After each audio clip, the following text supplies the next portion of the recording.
کیا کھا رہے ہو؟ ولید نے آج سرمد کو رنگے ہاتھوں پکڑ ہی لیا۔ کچھ بھی تو نہیں۔ سرمد یکایک گھبرا گیا۔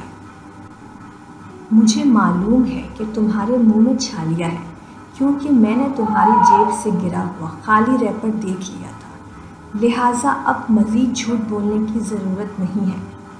ولید کے لہجے میں یقین تھا۔ ہاں، کھا رہا ہوں چھالیا، تمہیں کیا؟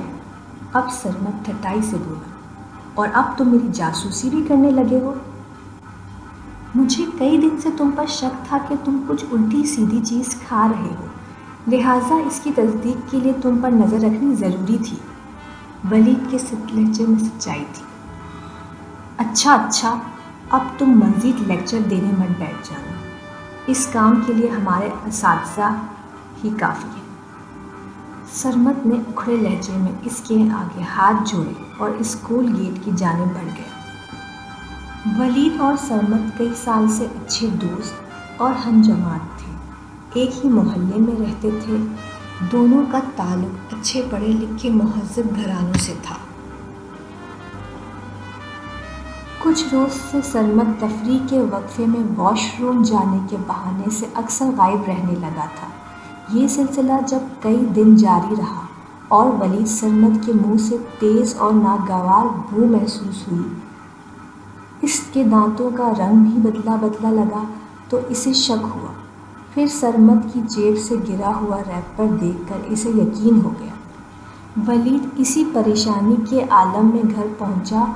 اس کی سمجھ میں نہیں آ رہا تھا کہ سرمد جیسا دوست اس بری لت میں کیسے مبتلا ہو گیا۔ ولید کے لیے اب سب سے اہم فرض اپنے دوست کو اس زہر سے چھٹکارا دلانا تھا۔ شام کو جب ولید کے ابو دفتر سے گھر واپس آئے تو اسے فکرمند دیکھ کر نرمی سے پوچھا، ولید بیٹا، آج آپ بہت خاموش ہیں، کیا مسئلہ ہے؟ ولید نے ہچکچاتے ہوئے ابو سے آج کی ساری داستان کہہ ڈالی۔ ساری باتیں سن کر ابو کے چہرے پر بھی بے یقینی و پریشانی کے آثار نمودار ہو گئے، کیونکہ وہ سرمد کو ذاتی طور پر بہت پسند کرتے تھے۔ وہ اکثر ولید کے ساتھ ان کے گھر کھیلنے آتا تھا۔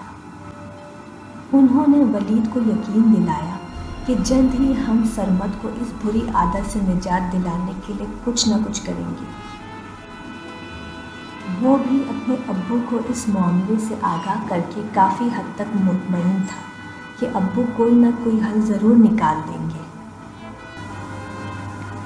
ولید کے ابو نے پہلے تو سرمد کے والدین سے اس موضوع پر بات کرنے کا سوچا، لیکن اگلے لمحے ان کے ذہن میں جو ترکیب آئی وہ زیادہ کارگر ثابت ہو سکتی تھی۔ 2 دن بعد چھٹی تھی۔ ولید نے اپنے والدین کے کہنے پر سرمد کو اپنے ساتھ شہر میں منعقدہ ایک نمائش میں چلنے کی دعوت دی۔ سرمد کے والدین نے اسے فوراً اجازت دے دی۔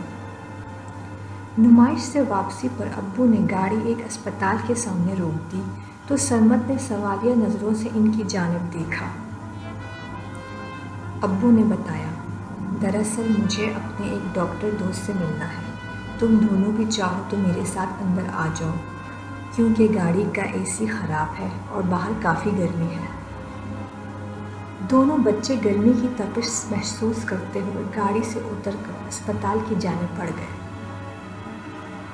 راہداری میں موجود ایک آدمی کو ابو نے ڈاکٹر احمد سے ملاقات کا بتایا تو اس نے ان تینوں کو اندر جانے کا کہہ دیا۔